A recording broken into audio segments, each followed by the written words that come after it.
Sahabat yang terkasih, yang dikaruniai roh nubuat,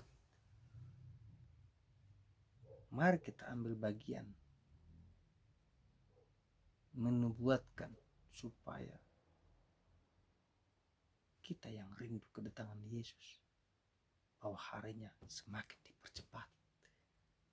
Saya mengajak saudara-saudari yang rindu kedatangan Yesus, supaya semuanya ini waktunya dipersingkat. Karena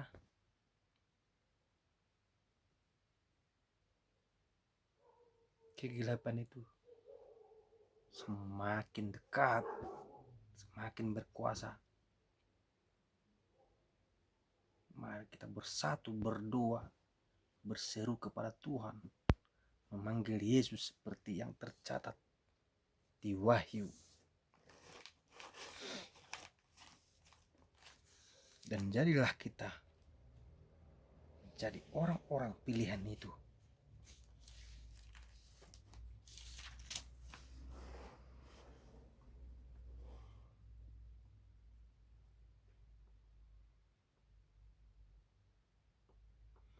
Berbahagialah mereka yang membasuh jubahnya, mereka akan memperoleh hak atas pohon-pohon kehidupan dan masuk melalui pintu-pintu gerbang ke dalam kota itu. Orang-orang pilihan, orang yang membasuh, Tuhan memberikan buah pohon kehidupan, buah kekekalan itu. Jadi mari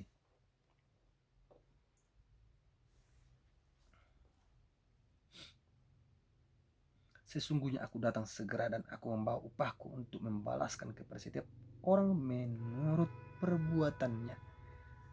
Aku adalah Alfa dan Omega, yang pertama dan yang terakhir, kemudian yang awal dan akhir. Jadi ini aku bersaksi kepada setiap orang yang mendengar perkataan-perkataan nubuat dari kita ini. Jika seorang menambahkan sesuatu kepada perkataan-perkataan ini, maka Allah akan menambahkan kepadanya malapetaka yang tertulis di dalam kitab ini. Dan jikalau seorang mengurangkan sesuatu dari perkataan-perkataan dari kitab nubuat ini, maka Allah akan mengambil bagiannya dari pohon kehidupan dan dari kota kudus, seperti yang tertulis di dalam kitab ini. Jadi ini ini kitab, tidak sembarangan kitab yang dibuat oleh tangan manusia. Siapa yang menambahkannya dan membuat kekeliruan, maka malapetaka itu terjadi sama dia. Tapi semoga niscaya kita yang beriman, taat, dan biarlah hanya milik orang-orang yang ditentukan, seperti Judas Iskariot, sang pengkhianat, bahwa dia sudah ditentukan bahwa dia setan. Di dalam 12 rasul ada satu setan pengkhianat di hadapan sesama rasul, sesama murid loh. Jadi kita harus menyelidiki firman Tuhan pelan-pelan sampai kita menjadi orang-orang pilihan itu. Sehingga karena kita sebagai orang-orang pilihan, waktu dipersingkat. Nah, kan gitu. Akhir zaman itu sudah dekat. Ya. Jadi kita harus sungguh-sungguh, mereka yang membenci kita rangkul, kita doakan, ya. Jangan kita membalasnya dengan iri hati. Jangan kita mencemooh dia, karena dia tidak tahu apa yang dia perbuat. Jika memang dia tahu dan dia ingin berusaha menggulingkan kita dari dunia ini, biarlah Tuhan yang menghardik dia, biarlah Tuhan yang membalasnya. Ya. Jadi ada sedikit lagi perjanjian kekal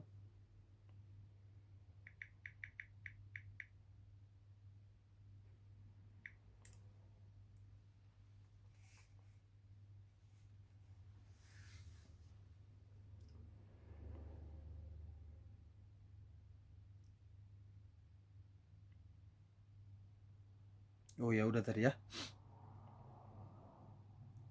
Maka haruslah orang Israel memelihara hari Sabat dengan merayakan Sabat turun temurun menjadi perjanjian kekal.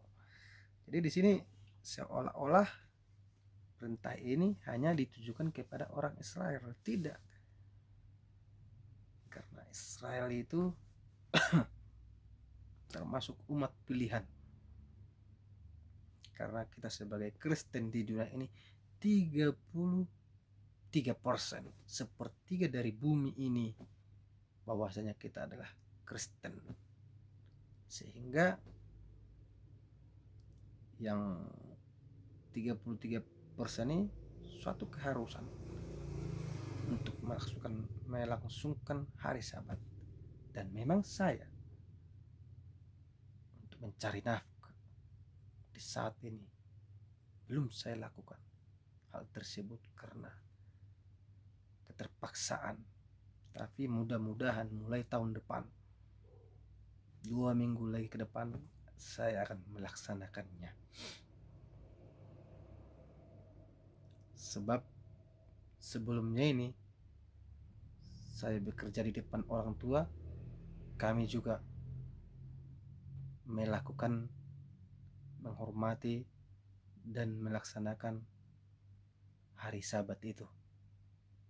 Ya, istilah kata libur, menghormati hari Sabat. Jadi kita pelajari sendiri-sendiri boleh hari Sabat bagaimana ya. Jadi itulah beberapa perjanjian kekal yang telah dilupakan orang-orang Kristen. Ya, orang-orang Kristen itu sendiri. Dan saya pun termasuk di dalamnya. Jadi mari kita mengubah hidup kita, menaati seluruh perintah Tuhan step by step ya. Kalau memang belum sanggup, mari kita berdoa kepada Tuhan, minta kekuatan ya. Dan mari kita menguatkan diri, jangan menjadi orang yang lemah. Kita harus optimis. Dan biarlah juga Roh Kudus yang menguasai, yang memerintah kita, supaya kita tidak salah langkah, supaya kita tidak seperti Paulus yang mengatakan sunat tiada arti, sunat tak bersunat tidaklah begitu berarti di hadapan Tuhan Yesus. Kalau tidak begitu berarti, kenapa Yesus melakukan sunat tersebut? Itu yang perlu kita koreksi. Seperti yang dikatakan oleh si Jagger Naik mengatakan begitu, bahwasanya Yesus itu bersunat, tapi karena adanya Rasul Paulus yang dulu Saulus itu pembunuh, Anda bisa correction apa perkataan Tuhan Yesus kepada Saulus, supaya engkau tahu betapa sakitnya penderitaan, supaya engkau menderita bagaimana sakitnya seorang penginjil, seorang yang melayani kuasa Tuhan, ya kan? Supaya dia merasakan penderitaan, bagaimana sakitnya penderitaan seorang pengikut Yesus. Jadi saya pun terkadang berpikir, melihat keadaan seorang penginjil ini dari sisi penderitaan itu, malah saya mau menghindar ya. Tetapi kalau memang Tuhan sudah berada di pihakku, saya tidak takut.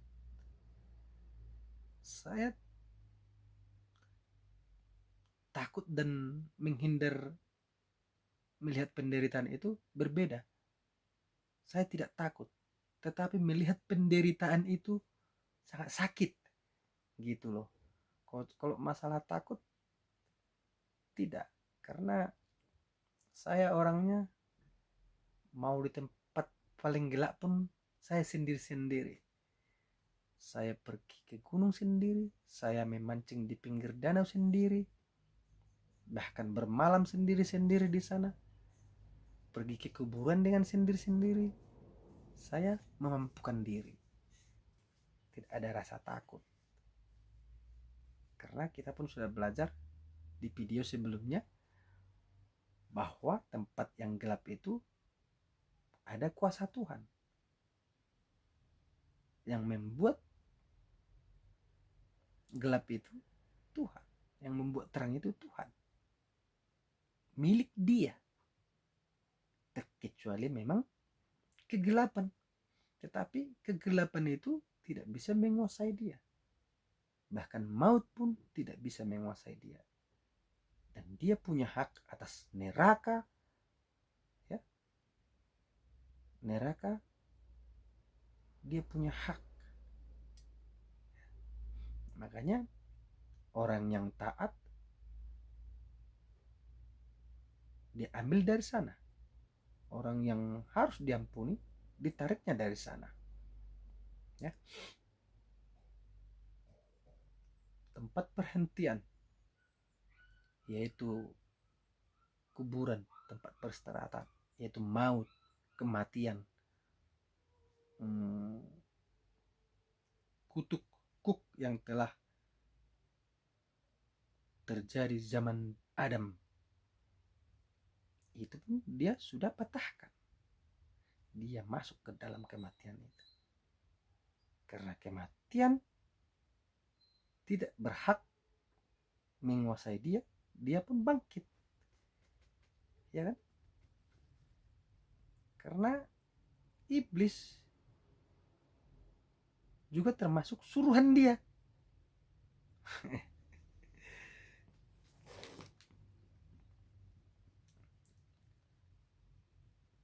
Kejadian Ayub. Hei iblis, dari mana engkau? Biasalah Tuhan dengan kata saya sendiri, tetapi tidak mengurai pengertian, ya. Dari mana kau iblis? Biasalah Tuhan mencari orang-orang yang imannya lemah untuk saya ambil. Oh begitu? Oke, kata Tuhan kepada iblis. Itu Ayub, coba dengan kata saya, ya, kau kerjai dulu dia. Apakah dia menjadi taat atau bagaimana? Begitu. Jadi kita harus mempelajari Alkitab itu dengan akal kita yang paling cerdas, karena kita makhluk yang paling cerdas di antara makhluk lain, dan mampu memperbaiki jika kita jatuh atau merusak. Contohnya tatanan bumi ini, kita harus mampu memperbaikinya. Makanya kita manusia itu dipertahankan oleh Tuhan. Itu bedanya kita dengan malaikat. Malaikat tidak bisa memperbaiki. Di saat dia merusak, tidak bisa memperbaiki. Oke, sekianlah dulu pembelajaran kita, dan saya mengulang kembali apa itu perjanjian kekal dan siapa itu Yesus, dengan satu ayat yang ada di kitab Yesaya menjawab itu semua, baik pertanyaan Ahmed Didat yang udah mati, pertanyaan Jagger Naik yang lagi kocar kacir di India, pertanyaan orang-orang yang dengan caranya sendiri ingin mengenal Yesus. Itu terserah Anda, itu hak Anda. Apapun caranya Anda untuk mau mengenal Yesus siapa, itu hak Anda. Asal jangan melanggar hukum, peraturan perundang-undangan yang berlaku di negara kita. Ya, ini semua ada aturannya. Ini diakui oleh negara Indonesia, bahkan dunia, bahkan 33% penduduk dunia memakai kitab suci Alkitab, ya. 33% penduduk dunia tercatat di Google. Kalau itu tidak betul, berarti semuanya bohong saja yang ada di isi dari Google itu. Tapi ini tetap benar, ya. 33% loh penduduk dunia adalah Kristen. Jadi kita harus hati-hati sebagai Indonesia yang mayoritas Muslim, jangan terlalu menunjukkan anarkis, jangan menunjukkan karena Indonesia terdiri dari Muslim terbesar di dunia, jangan. Dan kami pun berharap NKRI itu, Negara Kesatuan Republik Indonesia, makin bertambah bukan makin merosot, ya, merangkul ke negara-negara lain. Kalau bisa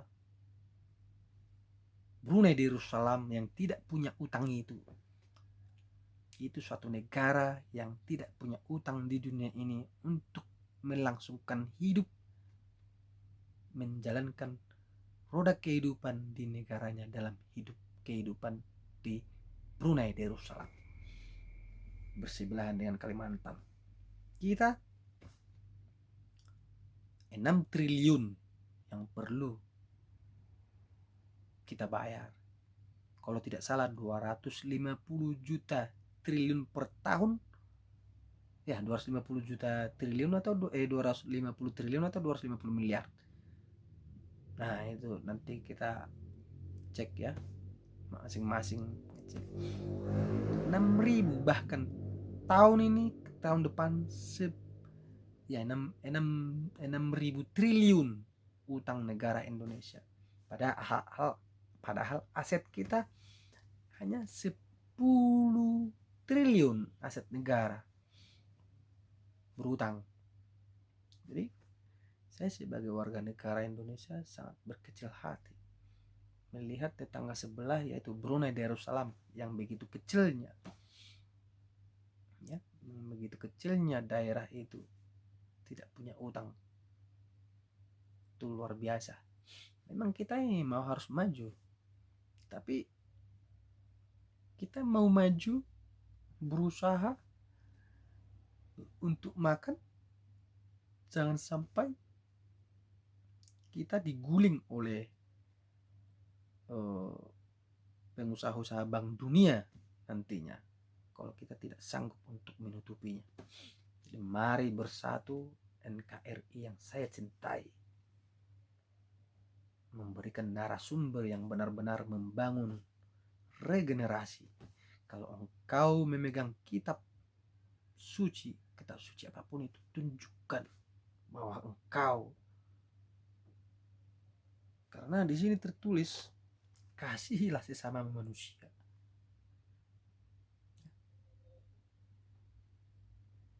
Kalau kita saling mengasihi, dunia ini